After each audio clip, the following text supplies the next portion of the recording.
Es distinto a estatizar porque cuando se piensa en estatizar se piensa, no sé, en Venezuela, en Cuba, y todo suena como muy terrible, ¿no? Pues porque todo está como marcado por una deriva que tal vez la mayoría de la sociedad no quisiera para vivir dentro de esa deriva. Cuando lo público es capaz de apostar por el arte en el sentido de experimenta, haz, crea espacios que no tienen que ver necesariamente con lo comercial. Yo siento que ahí es donde el valor de lo público en la creación puede llegar a tener un valor artístico distinto al mercantil. Es una conversación muy distinta, Daniel, a la que se tenía en la época de la autonomía del arte, ¿no?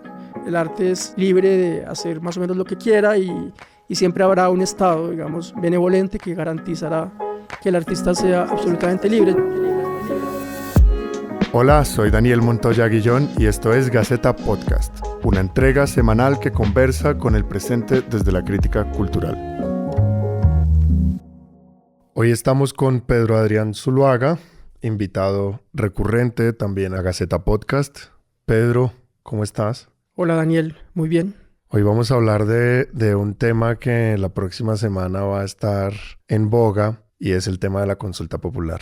Según el presidente del Senado, Efraín Cepeda, este martes 13 de mayo comienza el debate que nos convocará o no a la consulta popular promovida por el Gobierno Nacional.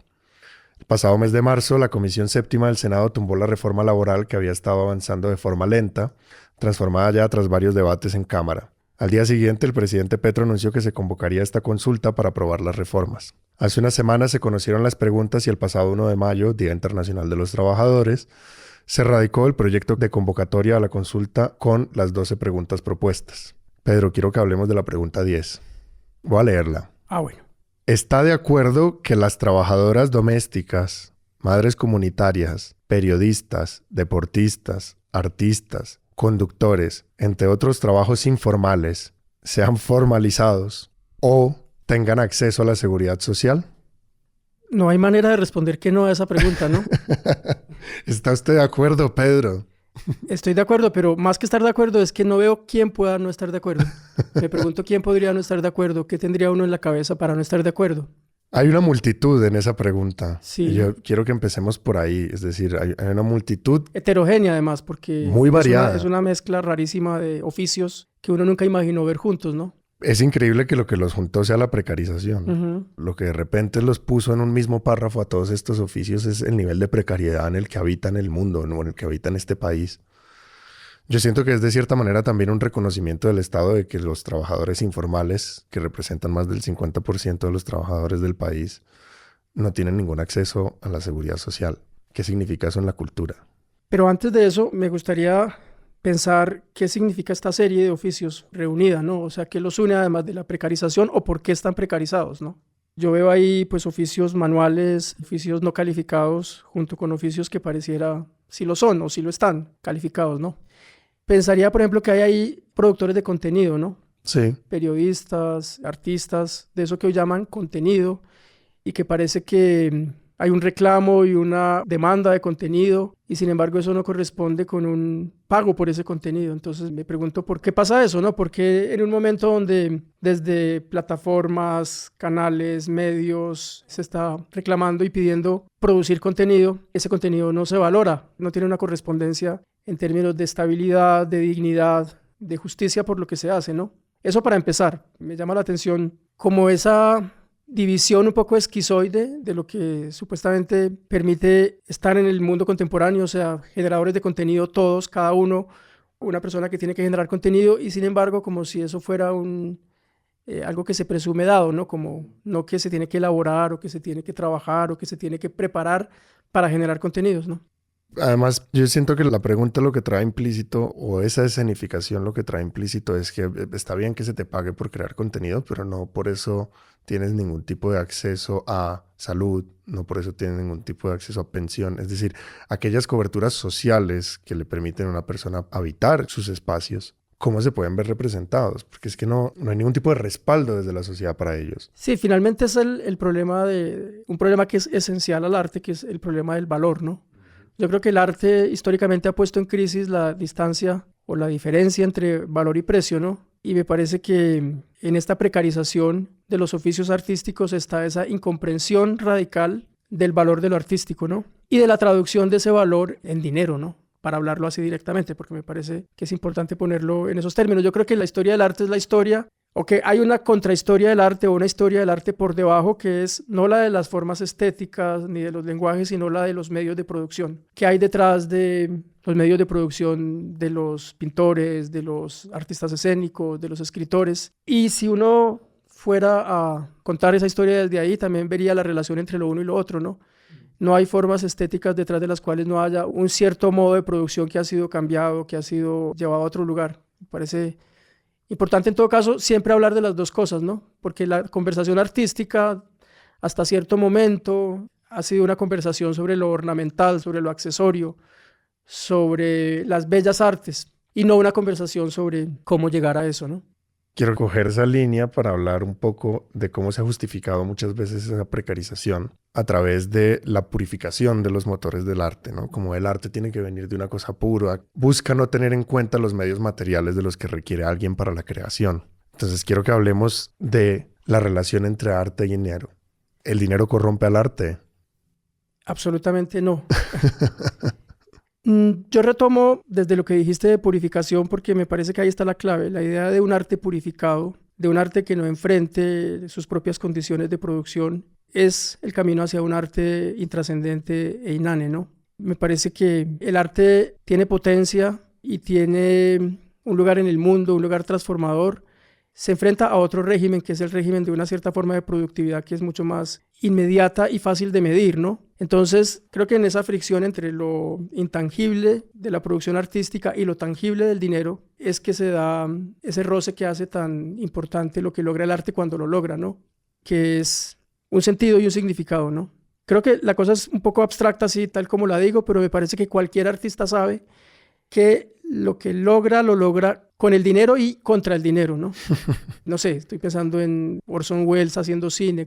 Es casi que lograr tener los medios de producción es un pequeño triunfo que no se puede dar sino dentro del capitalismo, pues en el esquema en que estamos ahora, a través de un dinero que alguien tiene que dar, ¿no? Lo tiene que dar los papás, o lo tiene que dar un banco, o lo tiene que dar ese papá benévolo que ahora llamamos Estado, o ese Estado que queremos que se comporte como un papá benévolo. Pero siempre es una relación de desconfianza mutua y me parece que debe mantenerse, ¿no? La desconfianza mutua entre dos regímenes que operan en mundos distintos, ¿no? Pero que se necesitan mutuamente. Quiero tomar esa idea del papá benévolo que es el Estado porque siento que obliga a hacernos preguntas también sobre lo público. Entonces, ¿en qué momento lo público le da un valor social al arte? Cuando lo público es capaz de apostar por el arte en el sentido de experimenta, haz, crea espacios que no tienen que ver necesariamente con lo comercial. Yo siento que ahí es donde el valor de lo público en la creación puede llegar a tener un valor artístico distinto al mercantil. Bueno, es que esa es la historia de los medios de producción de la que hablaba al comienzo. Yo creo que finalmente lo que definimos por arte moderno es un arte que gana autonomía con respecto a un arte que depende de poderes como la iglesia, la aristocracia. Y entonces vivimos como en un breve verano en donde el Estado se encargaba de suplir lo que había dejado de hacer la aristocracia y el clero, ¿no? Y entonces me parece que no sé cuánto tiempo más se pueda mantener esta conversación, ¿no? O sea, estamos abocados a esa realidad de que no sabemos cuánto tiempo más el Estado vaya a ser ese benefactor, ¿no? Y creo que hay que tener esa conversación, ¿no? ¿Qué va a pasar en un arte postestatal, digámoslo así, ¿no? Y me parece que lo que está pasando en Colombia me parece una confluencia de tres cosas que han ocurrido recientemente, que es la consulta popular con motivo de la fallida tramitación de la reforma laboral en el Congreso, la presentación que se hizo creo que en el Festival de la Leyenda Vallenata de la ruta de formalización laboral para los trabajadores y trabajadoras del arte y la cultura, y pues esto que también está pasando en este momento, que es el proyecto de ampliación de la Ley de Cultura, ¿no? Todas nos plantean un escenario utópico en cierto sentido, es decir, plantean escenarios admirables en el sentido de que van en contra de lo que uno siente que está ocurriendo en la mayor parte de países del mundo donde la participación del Estado se está reduciendo y se está adelgazando el Estado. Yo cuando leía lo que se va a presentar como proyecto de ley de cultura o ampliación de la ley de cultura, también veía, evidentemente, a veces con preocupación y a veces con admiración, porque la ley de cultura era un momento. El Estado no interviene en los contenidos, el Estado simplemente facilita que la sociedad civil produzca estos contenidos. Yo veo un Estado que se plantea como mucho más intervencionista en los contenidos, ¿no? Por ejemplo, cuando hablan de que estos contenidos artísticos deben estar en sintonía con las políticas del cuidado, con el antirracismo, la reparación. Eso es una agenda. Eso es una agenda clara y me parece importante discutir sobre eso en el sentido de por qué esas indicaciones de cómo decir o qué se puede decir deben venir desde el Estado, ¿no? Entonces yo leí eso en el proyecto de ampliación de la Ley de Cultura con cierta preocupación, la verdad, ¿no?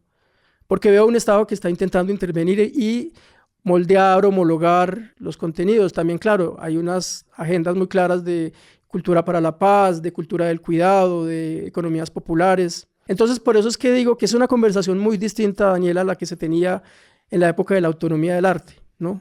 El arte es libre de hacer más o menos lo que quiera y siempre habrá un Estado, digamos, benevolente que garantizará que el artista sea absolutamente libre. Yo siento que en esto que leí de la Ley de Cultura, el asunto de la libertad del artista, que era el centro de una cierta cultura artística, no está, o está muy diluida, ¿no?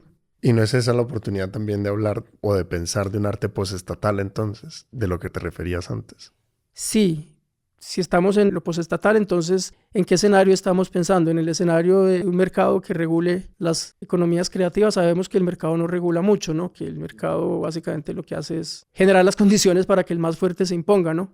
Pero una formalización del empleo, digamos, mañana se llega a votar esta consulta, se aprueba el numeral 10 de la consulta y empieza a haber al mismo tiempo un Estado capaz de formalizar a sus artistas, pero que en esa formalización no puede pensarse una creación artística ahí sí post-estatal, es decir, teniendo unas garantías sociales mínimas, no se podría pensar en una garantía creativa que esté por encima de esos lineamientos. Sí, me parecería muy bien, pero ¿cuáles son los escenarios de financiación de ese arte postestatal, no? Seguramente mucho más limitados. Lo que yo creo es que la conversación sobre las prácticas artísticas ha salido de un nicho, que era el nicho de las bellas artes, que es el nicho desde el cual se formaron estas ideas rectoras de lo moderno y lo contemporáneo en el arte, sobre todo lo moderno, es decir, autonomía, independencia.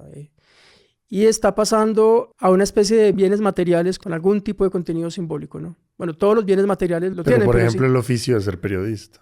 Por ejemplo, el oficio de ser periodista. Por ejemplo, me llama muchísimo la atención que en esta ampliación de la Ley de Cultura se hable también de la comunicación comunitaria, ¿no? De los medios alternativos, ¿no? Por eso es que es un poquito enredado hablar en los mismos términos de un campo artístico, tal como lo concebíamos antes, tal como lo concebía, por ejemplo, un Pierre Bourdieu, con un campo artístico con sus demandas específicas, con sus discusiones específicas, a esta ampliación de lo artístico que le compete a un ministerio, además que ha pasado de llamarse Ministerio de Cultura a un Ministerio de la Cultura, las Artes y los Saberes. Entonces, el turismo, por ejemplo, ¿no? Que está también integrado en estas nuevas economías de la cultura. Entonces, creo que estamos hablando de otras economías de la cultura muy distintas a las que conocíamos antes. Entonces, ahí es que la palabra arte postestatal no me parece la más adecuada en el sentido de que no estamos hablando de arte, estamos hablando de unas economías justamente de los contenidos y de los bienes simbólicos. Y me parece claro que el Estado debe regular, pues que eso es lo que uno supone que hace el Estado y que debería seguir haciendo, regular, garantizar, pero no quiere decir, pues como tal vez, no sé en qué cabeza cabe todavía, o bueno, puede ser un reclamo que se escuche, pues de que el Estado se vuelva el gran contratista o el gran benefactor. Yo creo que sí, yo creo que su papel es regulador y tiene que haber un tiempo de ajuste en la medida de probar pues que tanto estas economías pueden sobrevivir por sus propios medios y por sus propias lógicas de producción, ¿no? Yo te quería preguntar por ciertas maneras desde las cuales grupos políticos se han acercado a la pregunta 10. Y es que la oposición pues directamente le parece que es inviable casi todas las preguntas, pero la centroderecha, a través de diferentes representantes en el Congreso, han hablado de cómo algunas son viables, algunas no son tan viables y otras son imposibles. Y una de las que dicen que son imposibles es la pregunta 10. Es decir, esto no se puede ejecutar. ¿Por qué nos es tan difícil imaginar una sociedad donde estos oficios tengan una formalización? Se está hablando desde dos lugares muy distintos, ¿no? Yo creo que desde el gobierno se está hablando de un acto político, ¿no? De profundo significado político, que es recordarle al conjunto de la sociedad que tenemos derechos, ¿no? Mientras que desde el otro lado se está hablando desde un punto de vista pragmático y técnico, ¿no? Ninguno de los dos me parece que tiene la razón absoluta, ¿no? Yo creo que se trata es de avanzar hacia, ¿no? Y por eso es tan difícil responder a estas preguntas por eso es tan difícil plantear escenarios futuros, pero yo creo que la consulta plantea la posibilidad de un acuerdo sobre los mínimos, ¿no? Y esos mínimos, pues, ni siquiera son mínimos, uno pensaba que son derechos adquiridos, casi que derechos humanos, ¿no? Así de básico. Entonces me parece que necesariamente lo que vendrá, si nos ponemos generosos, es decir, si la sociedad decide tener una conversación menos mezquina sobre estas cuestiones, un eventual triunfo en la consulta daría un mandato político que se tiene que ajustar a la realidad técnica, ¿no? Pero no creo que tenga que ser ahora necesariamente, pero creo que es el paso a seguir. Pero me parece que entonces, en un caso hay demasiado utopismo, evidentemente, pero algo de capital importancia como sociedad es recordar algo básico, que es la existencia de unos derechos, y del otro lado, pues la posibilidad de trabajar hacia ese fin. De cierta manera eso es también lo que uno pide, ¿no? Que te propongan un futuro posible. Exactamente, es que lo que está en juego es de profundo significado, no solamente en términos económicos, que la conversación cuando se reduce a eso, es del sentido mismo de la vida y de lo que significa una sociedad, un proyecto colectivo, ¿no? De ese es el tamaño de lo que estamos hablando, ¿no? ¿Tú crees que necesitamos estatizar más nuestras condiciones básicas sociales para poder imaginar verdaderamente un arte postestatal? Pero es que estatizar es una palabra compleja, ¿no?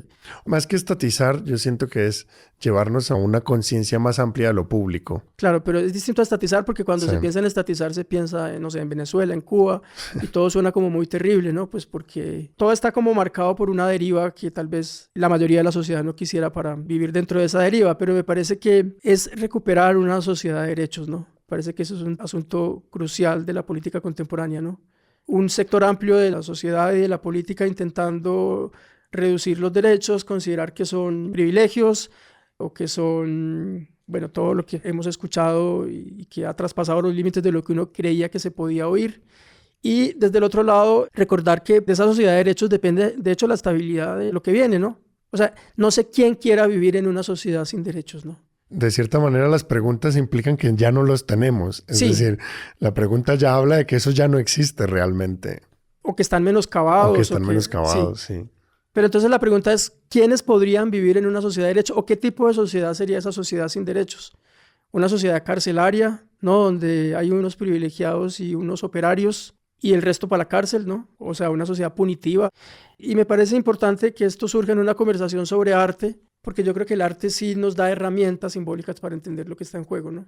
Porque el arte sí ha enfrentado estos problemas, porque es que yo creo que tiene que ver con pérdida del significado de la vida, pérdida del sentido de la comunidad, tiene que ver con salud mental, tiene que ver con un montón de problemas para los cuales el arte podría ser mediador, ¿no? Destrabar conversaciones. Yo siempre pienso en el arte como un destrabador de conversaciones y por eso es que le otorgo como un valor social, ¿no? Distinto al precio, distinto a cualquier cosa que pudieran decir los economistas de la cultura o poner esto en cifras, ¿no? Pero cuando uno ve personas disminuidas o una sociedad misma, como a veces uno siente que es la colombiana, disminuida, melancólica, deprimida en el conjunto, ¿no?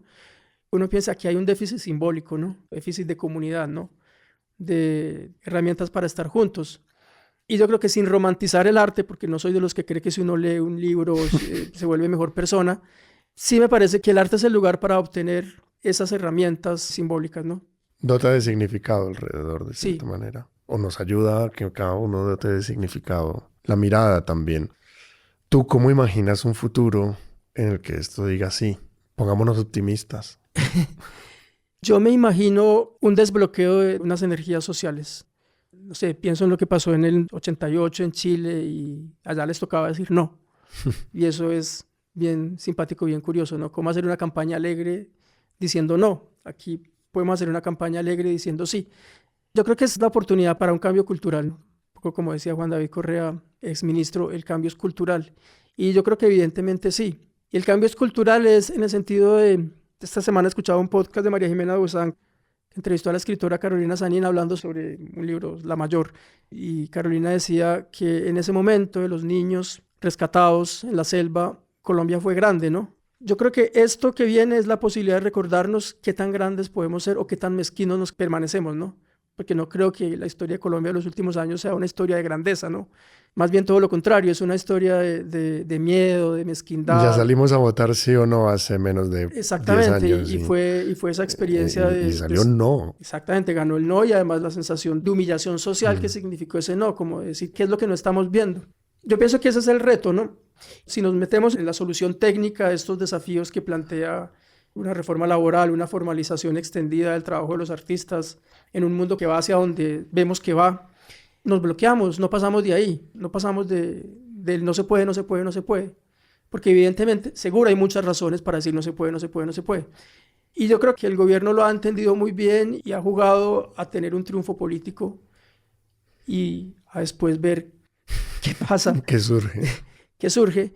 Pero me gustaría reivindicar esa irresponsabilidad, si se quiere. Porque es un tipo de concepción de la sociedad también que se ve con mucho recelo desde los lados más sobrios, ¿no? Pero que creo que hay que tener. Las sociedades también cambian desde ese lugar, ¿no? Desde el lugar de los sueños, desde el lugar de empujar la imaginación hacia adelante y encontrar la manera de que esto sea posible. O tener la conversación al menos sobre que esto pueda ser posible, ¿no?